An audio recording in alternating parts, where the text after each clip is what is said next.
Pabili po! Ano ba yan natutulog? Ano ba yan? Soft drinks nga po, tapos paki-plastic po. Ito po yung bayad. Soft drinks. Wait lang. Teka lang teka lang.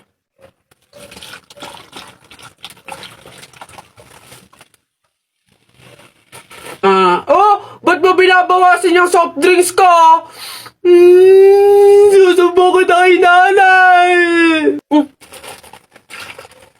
Hindi, joke lang yun. Ito na.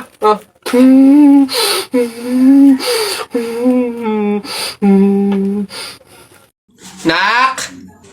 Nay! Bakit? Mamaya bago ilibing yung lolo mo, kunin mo yung pera sa kamay niya, ha? Ha? Grabe naman, bakit kukunin? Kasi pamahiin daw, swerte daw yung pera na yun. Dali. Ay, totoo, Nay? Sige. Lo, tabi-tabi lang po muna, ha? Kukunin ko lang po yung pera kasi sabi po, swerte daw po yun. Hoy! Anong swerte? Walang makikinabang na swerte ko hanggang sa huli kong hantungan. Dadaya ng mga to, swerte. Ako na nga tong namatay, aagawan nyo pa ako ng swerte. Makaranas man lang ako ng swerte sa langit, do. Akin yan! Swerte. Ayan na. Tara, buhatin na natin yung kabaong. Ay, teka. Kamag-anak kayo, di ba? Hindi pwede. Pamahiin yon. Bawal magbuhat ng kabaong ang kamag-anak. Yung iba na lang. Kayo na lang magbuhat dito. Kayo. Ay, kami po. Ay, hindi po. Kamag-anak po ako. Pamangkin po ako niyan. Ay, ako rin po hindi kasi ninang ko po yan eh. Kamag-anak din po ako kasi kapatid po yan ni Papa. Ganun ba? Kayo. Kamag-anak ba kayo? Kayo na lang magbuhat nito. Sige. Ay, kamag-anak ko din po. Tita ko po kasi yan eh. Ako naman kapatid. Lalo na po ako po yung anak eh. Siya. Paano yan? Wala tayong magagawa. Kailangan sundin yung pamahiin talaga. Siguro, iwan nyo na lang yan dyan. May magbubuhat naman siguro kusa yan. Iwanan nyo na yan dyan. Ayaw nga po, dapat talaga sundin yung pamahiin. Baka kasi may mangyari pang masama. Sige po, iwan na lang po natin. Bye po. Tara na. Bye, Nay. Bye, Tita. Hoy, Tikoy!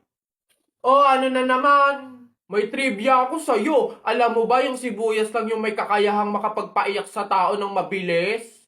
Ganun na. Wait lang. Naano ka ba dyan? Syempre, sabi mo sibuyas lang yung makakapagpaiyak sa tao. Bakit hinampas kita nitong kawali, umiyak ka? Yabang naman pala nito, di naman pala totoo. Ayun na, bilisan nyo, matatalo na tayo. Ano ba yan? Bilis kasi! Hay, Balong. Ikaw naman puro laro lang dyan. Bumili ka ng sibuyas at bawang kina Ate Tela, bilis. Nay, wait lang naman. Kanina pa kayo utos ng utos dyan eh. Talo na nga eh. Ano ba yan? Hoy, ako'y sinasagot-sagot mo na? Hirap na hirap akong palakahin kasi sabi ko sa'yo, pag sa susunod ako'y sinagot mo pa, talagang malilintikin ka sa aking bata ka. Nagawa mo na ba yung mga assignment mo, ha? Yung kwarto, nalinis mo na ba? Sabi ko sa'yo. Tsaka nga pala yung pinggan, ha? Niligpitan mo na ba? Sabi ko, hoy! Ako talagang bata kay ginigigil mo, ha? Ba't hindi ka umimik dyan? Sabi niyo po, huwag kayong sasagutin. Gulo niyo din eh.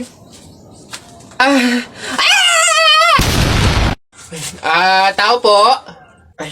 Yes, ano yun? Ito na po yung order ng pagkain. Oo, buti naman dumating na. Nagutom kasi ako ngayong gabi. Tinatamad naman ako magluto, kaya umorder na lang ako. Sige, salamat, akin na. Oops, teka lang. Bago ko po iabot yung pagkain na to, meron lang akong gustong sabihin sa inyo. Alam nyo ba na pamahiin na bawal mag-abot ng pagkain tuwing gabi? Malas daw yun. Ay, sorry, hindi ko alam. At least ngayon alam nyo na Basta ako, nagsabi lang ako. Kayong bahala kung gusto nyong malasin. Hello, anong gagawin ko dyan sa in-order kong pagkain? Sige. Mas mabuti na yun, nag-iingat. Wala naman siguro masama kung sumunod sa mga pamahiing ganyan.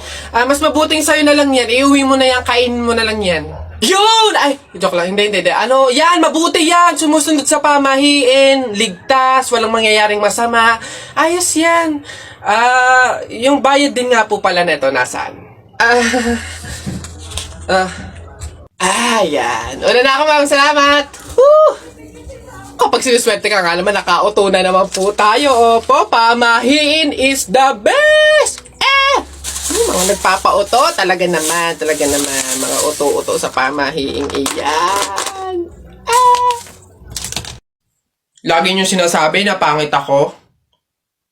Akala nyo ba hindi ko kayang patunayan na mali kayo, ha? Watch and learn. Hello po. Uy, Pogi! Ano hanap? Bangus, tilapia. Mura na to. Uy, grabe. Uy, Pogi! Bagong! Kakagaling naman Cebu. Bago lang to. Dali na. Uy, timbangin mo na yan. Biling ko na yan lahat. Sige na, makakauwi ka na. Biling ko na yan. Pogi! Prutas, bili na. Bagong pitas to. Dali na. Pogi to talaga. Yan din. Pakayawin ko na lahat yan. Panta! Sige na. Ngayon yung sabihin pangit ako, ha? Flip-top ka ng flip-top, wala ka namang laptop. Eto piso, pabili ng lollipop! Don't touch me, kamay mong madumi. Wash muna bago touch me! Wala, talo, wala. Yun lang, sabihin mo sa nanay mo, break na kami. Nakita ko ang panty niya ganong kalaki! Wala, sa langit may anghel, sa lupa may shell. Tignan mo ang tatay mo kalbo, nagjejel! Wala, talo! Short mo dilaw, brief mo dilaw. Tignan mo ang lola mo, pati ay lawlaw! Ano ha, sa talo, ano, wala. Ba't dinamay mo yung pamilya ko? Puro pamilya ko yung sinasabi mo sa akin. Wala naman na pag-usapan na kasama yung mga pamilya. Ano, yabang mo ha, panapok. Sige, yabang mo, sa talo ka naman sige. Uy, pre, may nag-away Ano yan? Salita pa kayo ng salita, suntukan na lang para malaman. Sige nga, pass, pass. Pass. Pass din. Fight! Hawakan mo nga sa tenga. Hawak tenga lang pala duwag naman yun Nasa mo na kay Papa.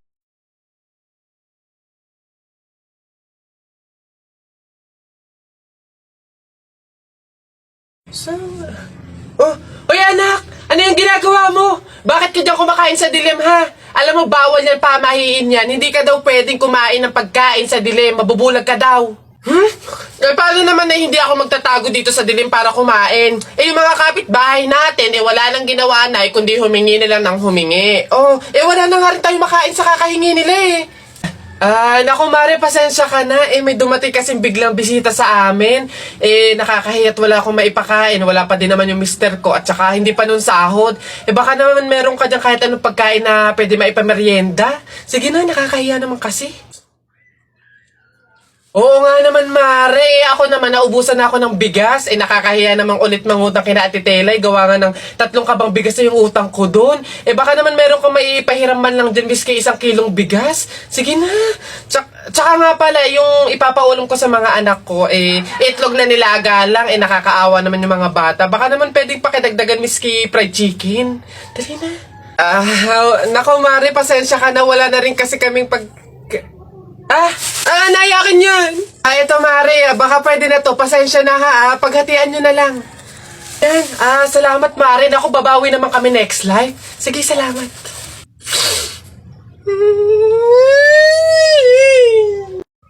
Hoy anak, Jepoy. Nay, bakit? Mamaya, kapag nasa burol na tayo ng lolo mo, wag kang iiyak ha. Nay, bakit? Kasi sabi daw nila, pamahiin daw yun, na bawal daw umiyak kapag may burol, gawa ng hindi matatahimik yung namatay. Nay, mahirap pigilan yun, si lolo yung namatay Asundin mo na lang, basta pag ando na tayo sa burol ng lolo mo, wag kang iiyak. Sige. Lo, paalam na. Andito po yung apo nyo, si Jepoy.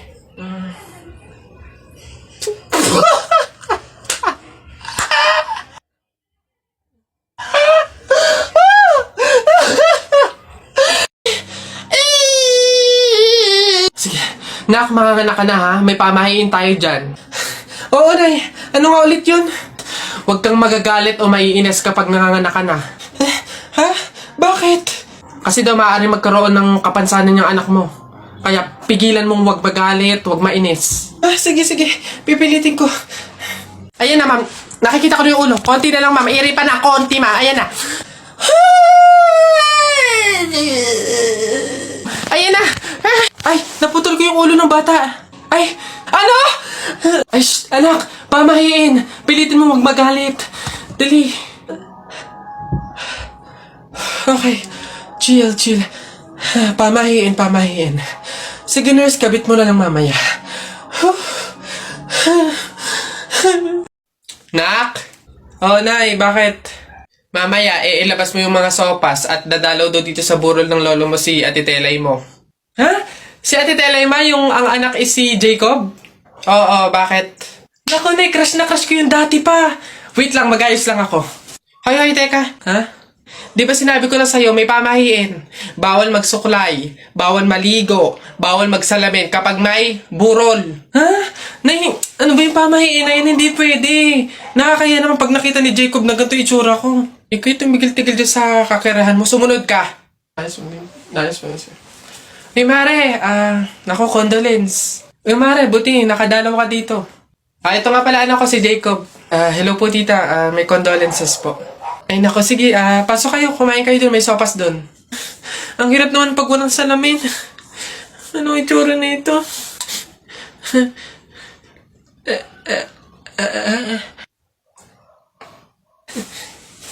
Hi, Jacob. Hi. Lintik na pamahiin na yan. Ate, palimus po kahit konting barya lang po. Ewan ka nga pa. Ay! Kawawa naman tong bata na to. Diyos ko, nasan ba yung mga magulang mo at palaboy-laboy ka dito sa daan? Wait lang Ay, eto. Oh, ay, wow! Sino po kayo? Anyways, baka ipambili mo ulit ng iba pang fake nails yan, ha? Ipang re-reband ko naman po. Ayaw mo ipangkain na lang? Sige. Lodi tong pulubi na to. Pre! Happy wedding sa inyo! Congrats! Pre, salamat! Buti nakapunta ka. Kain ka na dun. O sige, pero teka lang. May regalo ako sa'yo. Abala ka pa talaga. Ano yun? Ito. Bakit arinola? Wag mong tanggihan yan. Alam mo ba, sabi na matatanda pamahiin na swerte daw yung arinola pag yan yung regalo sa bagong kasal. Ganun ba yun? Bakit gamit na? Yun na nga para doble yung swerte. Hindi naman pwedeng yung lagayan lang, kaya nilagyan ko na ng laman para talagang todo. Babas... Ano? Ang yabang-yabang mo dyan, ha? Bakit? Paki mo ba? May paki ako kasi tao ako. Susumbong talaga kita kay Papa mamaya, lagot ka. Bakit naman ako malalagot? Hindi naman ako last Tinatanong, sinasagot. Di wow, tayo mong dilaw. Ay, init. Hay, kayo yung kung mag-aaway, wag dito. May natutulog. Ang dudungis ninyo. Mamaya ka sa akin. Doon tayo sa kanto. Gagi mga pare, gutom na ako ha. Tara sa BGC, restaurant tayo ha, mga tol. Tara. Uy, gagi, same pare, yung stomach ko, it's hurt pare. I'm gonna die. Tara na, kain na tayo. Dito, ano ba mga pare? Good day mga sir, can I have your order please? Ano na lang, 3 hamburger, 3 spaghetti, 1 pizza, tsaka 3 halo-halo. Ang dami yung order mga sir Gagi, gutom na gutom kami, grabe, legit. Sobrang dami kasing shorty ngayon sa BGC. Sobre yun ang dami. Pagod na pagod kami yun, Ayan, 1,534 po lahat. Tanong ko lang din po kung meron kayong mga vaccination card. Vaccination card? Baka pwedeng pagbigyan nyo muna kami kahit ngayon lang, pasensya na po mga sir, hindi po pwede kasi requirement po yung vaccination card dito sa restaurant bago po kumain. Gagi, gutom na kami, consideration naman. My stomach is hurt na, baka naman. Kung wala po kayong mga vaccination card, labas, dali. Bye-bye. Bad trip naman. Tara mga pare, gagi, magkalendar na lang tayo. Tara na nga.